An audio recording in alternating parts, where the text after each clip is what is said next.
Welcome to prefer future. இன்னைக்கு நம்ம சேனல்ல பார்க்க போற வீடியோ என்ன சொல்லிட்டு பாத்தீங்கன்னா கரண்ட் அஃபேர்ஸ் செக்ஷன் தான் பார்க்க போறோம்.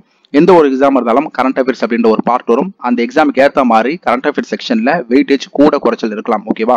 ஸோ நம்ம இப்ப ரயில்வே எக்ஸாம்ல ஏஎல்பி அப்படின்ற எக்ஸாம் எடுத்துக்கிட்டீங்கன்னா மொத்தமே 10 கொஸ்டின் தான் ஜிகேல இருந்து வரப்போகுது. அந்த ஜிகேல தான் கரண்ட் அஃபேர்ஸ் அப்படின்ற ஒரு செக்ஷன் கேட்பாங்க. அதுல 1 or 2 கொஸ்டின் மட்டும் தான் வரப்போகுது ஏஎல்பியை பொறுத்த வரைக்கும். ஓகேவா? ஸோ என்டிபிசியை பாத்தீங்கன்னா வெயிட்டேஜ் அதிகம். இதுல பாத்தீங்கன்னா கரண்ட் அஃபேர்ஸ் செக்ஷனுக்கு எப்பயுமே அதிகமான கொஸ்டின்ஸ் கேட்கறதுக்கு வாய்ப்பு உண்டு. அதனால இந்த எக்ஸாம் எப்படி படிக்கலாம், இந்த எக்ஸாம் எப்படி படிக்கலாம் அப்படின்ற ஒரு கிளாரிஃபிகேஷன் தெரிஞ்சாதான் கரண்ட் அஃபேர்ஸ் அப்படின்ற ஒரு பார்ட்டை நம்ம கையில் எடுக்கிறதுக்கு ஈஸியா இருக்கும். ஓகேவா? சரி, நார்மலா கரண்ட் அஃபேர்ஸ் எப்படி படிப்பாங்க?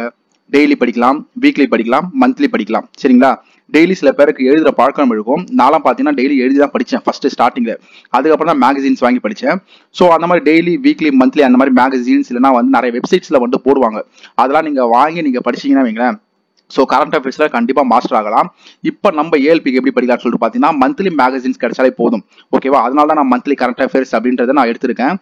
சரி, எவ்வளவு மாசத்துக்கு படிக்கலாம் அப்படின்னு சொல்லிட்டு பார்த்தீங்கன்னா ஒரு 3ல இருந்து 4 மாசம் வரைக்கும் படிச்சாலே போதும் ஏஎல்பிக்கு. ஏன்னா 1 or 2 கொஸ்டின் தான் வரப்போகுது. ஓகேவா? அதனால இதுல வந்து ரொம்ப அதிகமாக கான்சென்ட்ரேட் பண்ணி படிக்க தேவையில்ல.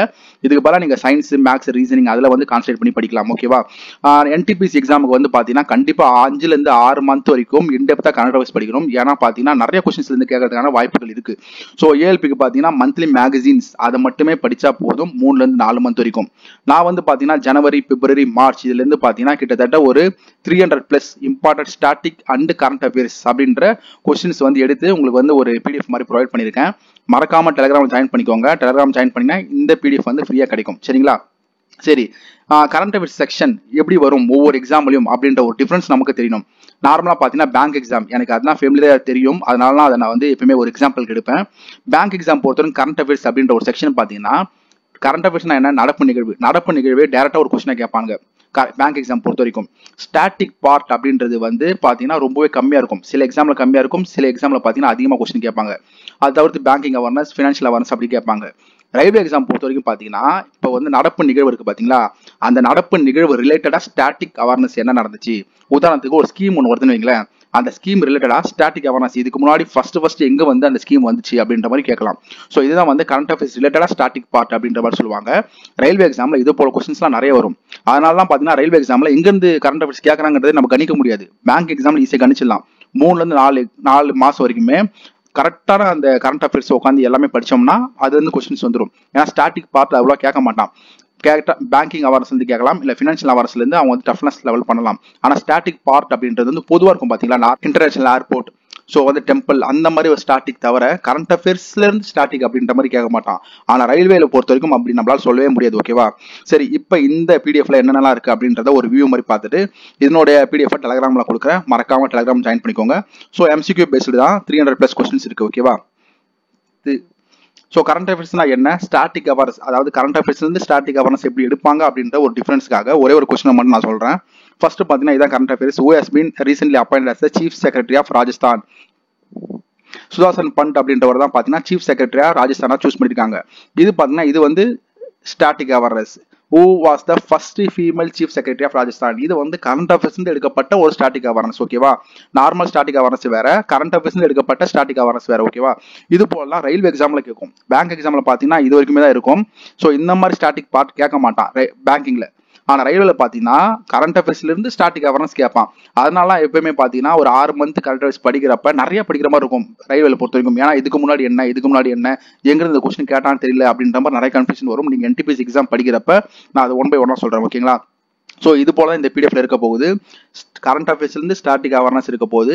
அது மட்டும் இல்லாம நார்மலா வந்து ஸ்டாட்டிக் அவேர்னஸ் இருக்கும் பாத்தீங்களா, அதுவுமே நான் எடுத்திருக்கேன் 1 by 1. நீங்க பார்த்தாலே உங்களுக்கு தெளிவா தெரியும். ஏன்னா இதுல நான் எக்ஸ்பிளைன் பண்ண போறது இல்ல, டேரக்டா இதனோட பிடிஎஃப் டெலிகிராம்ல கொடுக்குறேன். மறக்காம ஜாயின் பண்ணிக்கோங்க. ஓகேங்களா? போகுது.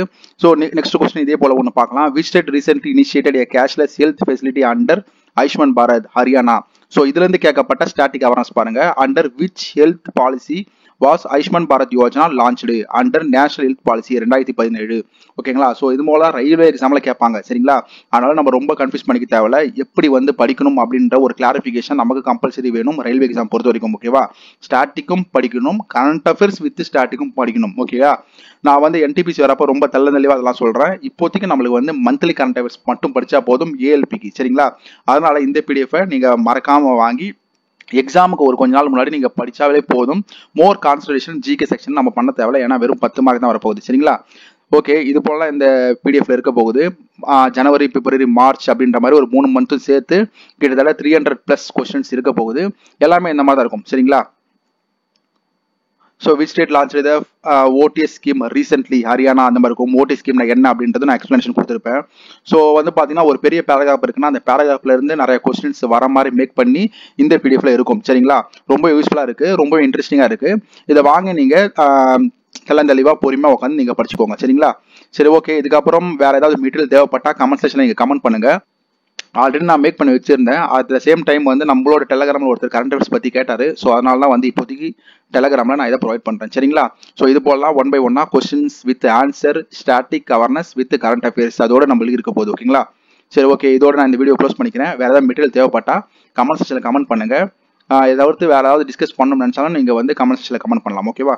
இந்த வீடியோ பிடிச்சிருந்தா சப்ஸ்கிரைப் பண்ணுங்கள், லைக் பண்ணுங்கள், மறக்காமல் ஷேர் பண்ணுங்கள், டெலகிராமில் ஜாயின் பண்ணிக்கோங்க. தேங்க்யூ.